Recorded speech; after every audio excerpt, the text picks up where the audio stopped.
भगवान शंकर के दर्शन करने मंदिर मंदिर जाते हैं। साधु संत भगवान के दर्शन के लिए वर्षों लंबी तपस्या करते हैं, लेकिन यहाँ के प्रशासन ने तो भगवान को अपने कोर्ट में ही तलब कर लिया है। यह मामला मध्य प्रदेश के रायगढ़ जिले का है। यहाँ नायब तहसीलदार कोर्ट ने बाकायदा भगवान को नोटिस भेजकर तलब किया है, वह भी चेतावनी के साथ। तहसीलदार ने नोटिस में भगवान सहित सभी को चेतावनी दी है। सुनवाई में नहीं आने पर 10,000 का जुर्माना और कब्जे से बेदखल किया जा सकता है। भोलेनाथ पर अवैध रूप से जमीन पर कब्जा करने का आरोप है। छत्तीसगढ़ में भगवान शंकर को नोटिस देने का यह दूसरा मामला है।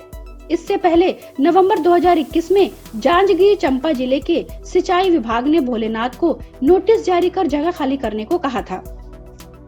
जानकारी के अनुसार रायगढ़ शहर के वार्ड क्रमांक 25 कौकुंडा के एक शिव मंदिर का है।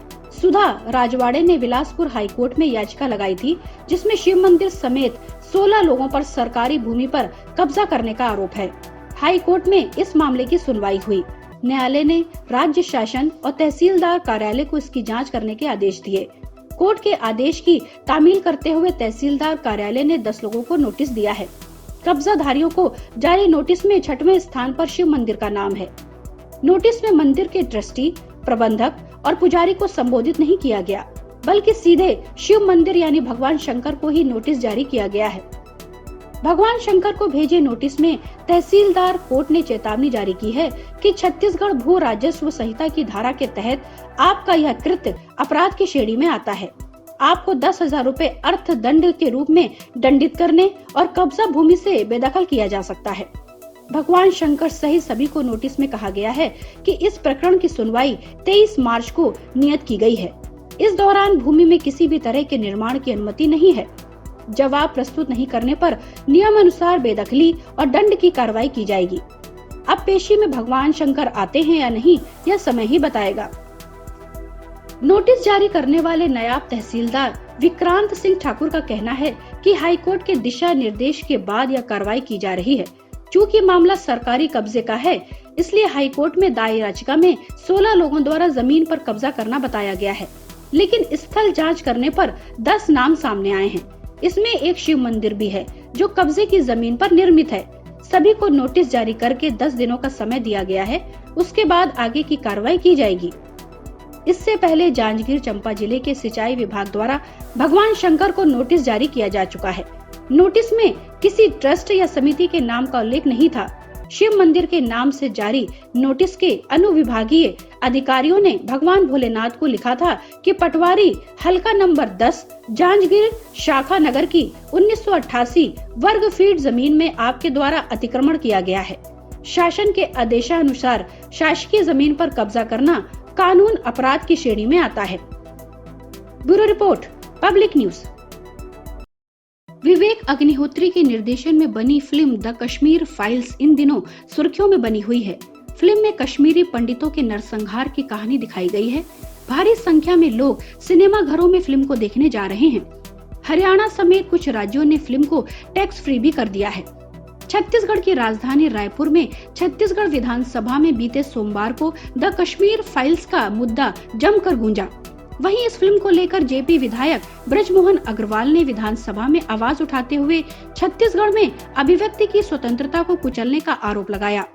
साथ ही उनका कहना है कि प्रदेश में जनता के अधिकारों का हनन किया जा रहा है। इस दौरान कश्मीर पंडितों के ऊपर हुए जुल्म को लेकर बनी फिल्म द कश्मीर फाइल्स को देखने से रोका जा रहा है।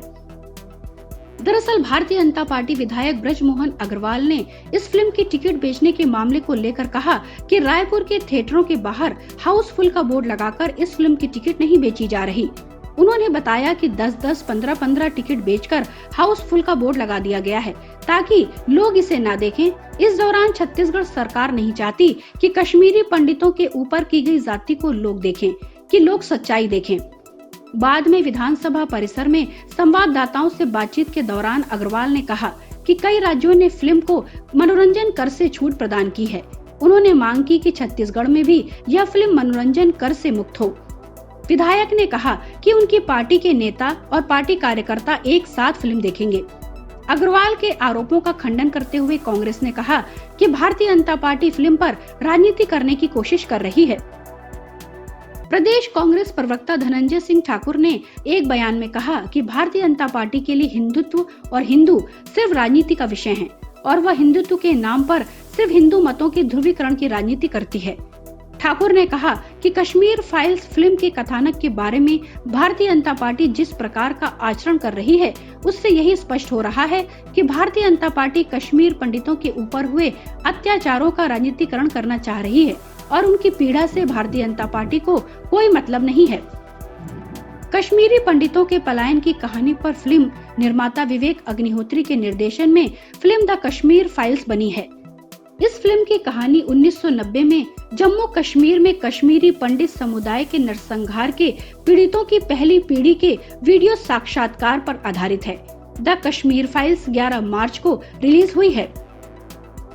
बता दें, विवेक अग्निहोत्री की फिल्म द कश्मीर फाइल्स को चारों ओर से सराहना मिल रही है।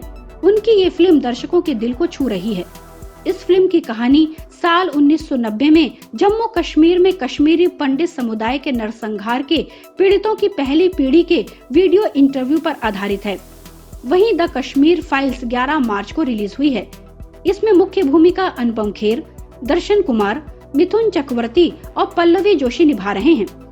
हालांकि फिल्म द कश्मीर फाइल्स के जरिए कश्मीर पंडितों का दर्द दिखाया गया है।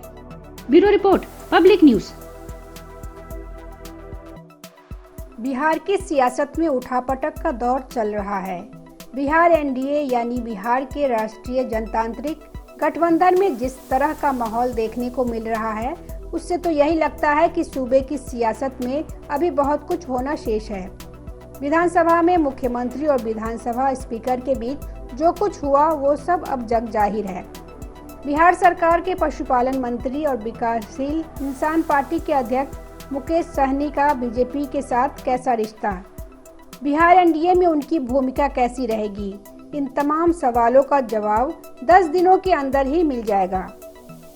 उत्तर प्रदेश के विधानसभा चुनाव में बिहार के मंत्री और विकासशील इंसान पार्टी के अध्यक्ष मुकेश सहनी ने ताल ठोकी। वो बीजेपी नेताओं को खटक रहा है। बीजेपी के कई नेता मुकेश सहनी पर लगातार हमलावर है और उनके इस्तीफे की मांग कर रहे हैं। मुकेश सहनी ने इस पर पलटवार करते हुए साफ कह दिया है कि जनता दल यूनाइटेड ने भी यूपी में चुनाव लड़ा, ऐसे में नीतीश कुमार को भी इस्तीफा दे देना चाहिए। यूपी चुनाव को लेकर सियासी घमासान चल ही रहा था कि अब बोचहां का उपचुनाव आ गया। 2020 के चुनाव में वीआईपी के मुसाफिर पासवान इस सीट से विधायक निर्वाचित हुए थे। मुसाफिर के निधन से रिक्त सीट पर उपचुनाव के लिए मुकेश सहनी ने अमर पासवान को उम्मीदवार घोषित कर दिया, तो वहीं बीजेपी भी इस सीट पर दावा कर दिया है। बीजेपी के नेता इस सीट पर दावे के पीछे मुकेश सहनी के यूपी में उम्मीदवार उतारने की दलील दे रहे हैं। बोचहां विधानसभा के उपचुनाव का ऐलान हो गया है। यह सुरक्षित सीट है।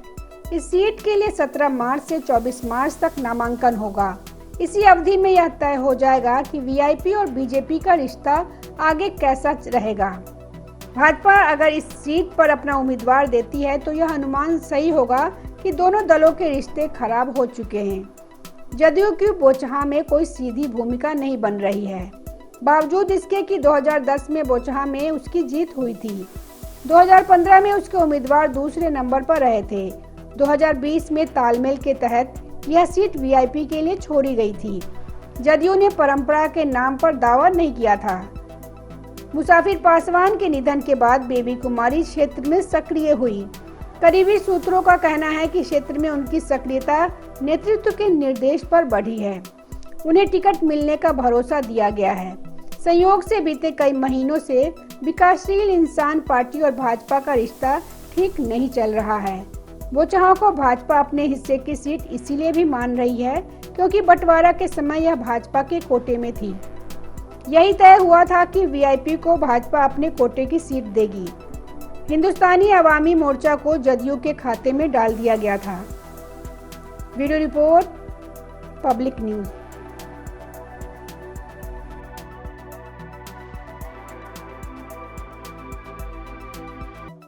हिजाब पहनने को लेकर जारी विवाद के बीच आज कर्नाटक हाई कोर्ट ने बड़ा फैसला सुनाया है। कर्नाटक उच्च न्यायालय ने बुर्का मामले पर सुनाए गए अपने फैसले में कहा है कि हिजाब इस्लाम में अनिवार्य प्रथा नहीं है और शैक्षणिक संस्थानों में इसकी अनुमति नहीं दी जा सकती है। हालांकि कर्नाटक हाई कोर्ट ने इस दौरान यह भी कहा कि क्लासरूम से बाहर महिलाएं क्या पहनती हैं यह उनका अधिकार है और इसमें कोई हस्तक्षेप नहीं कर सकता। हाईकोर्ट ने कहा कि स्कूल कॉलेजों में ड्रेस कोड सबको बराबर दिखाने के लिए होता है और इसका पालन होना चाहिए, लेकिन केंद्र सरकार और हिंदुओं को भला बुरा कहने वाला कट्टरवादी इस्लामी गिरोह को न्यायपालिका का यह फैसला पसंद नहीं आया और उन्होंने इसके खिलाफ भी बयानबाजी शुरू कर दी। बुर्का पक्ष ने अब सुप्रीम कोर्ट जाने की बात कही है। वहीं कर्नाटक सरकार ने इस फैसले का स्वागत किया है। कर्नाटक के अटॉर्नी जनरल ने कहा कि संस्थागत अनुशासन को व्यक्तिगत चॉइस के ऊपर महत्ता मिली है, जिसमें अनुच्छेद 25 को समझने में नया मोड़ आया है। महबूबा मुफ्ती ने ट्वीट किया, हिजाब प्रतिबंध को बरकरार रखने का कर्नाटक हाईकोर्ट का फैसला बेहद निराशाजनक है। एक तरफ हम महिलाओं के सशक्तिकरण की बात करते हैं और दूसरी ओर हम उन्हें एक साधारण विकल्प के अधिकार से वंचित कर रहे हैं। यह सिर्फ धर्म के बारे में नहीं बल्कि चुनने की स्वतंत्रता के बारे में है। असरुद्दीन ओवैसी का बड़ा बयान सामने आया है। ओवैसी ने कहा है कि मैं हाईकोर्ट के इस फैसले से असहमत हूँ। मुझे उम्मीद है कि याचिकाकर्ता अब सुप्रीम कोर्ट का दरवाजा खटखटाएंगे। खुद को मुस्लिम और भाषा विज्ञान में पोस्ट ग्रेजुएट बताने वाली आफरीन फातिमा ने इस फैसले का विरोध करते हुए ट्विटर पर लिखा, कर्नाटक उच्च न्यायालय ने स्पष्ट रूप से सीमाएं लांघी है और इस्लाम में क्या जरूरी है क्या नहीं, यह सब तय करके उसने अपने अधिकार से ज्यादा बातें की है। ये अस्वीकार्य है। मुस्लिम एक्टिविस्ट और जामिया मिलिया इस्लामिया यूनिवर्सिटी में इतिहास की छात्रा आयशा रैना ने लिखा, सोचिए कि इस फैसले के बाद मुस्लिम महिलाओं का कैसे अमानवीयकरण किया जाएगा और उन्हें गालियां दी जाएगी। हम लोग इसके खिलाफ लड़ाई लड़ेंगे। बता दें कि जम्मू कश्मीर के पूर्व मुख्यमंत्री उमर अब्दुल्ला ने भी इस फैसले पर आपत्ति जताते हुए कहा है कि हिजाब सिर्फ एक वस्त्र नहीं है बल्कि महिलाओं का अधिकार है कि वो क्या चुनती हैं। Bureau report, public news.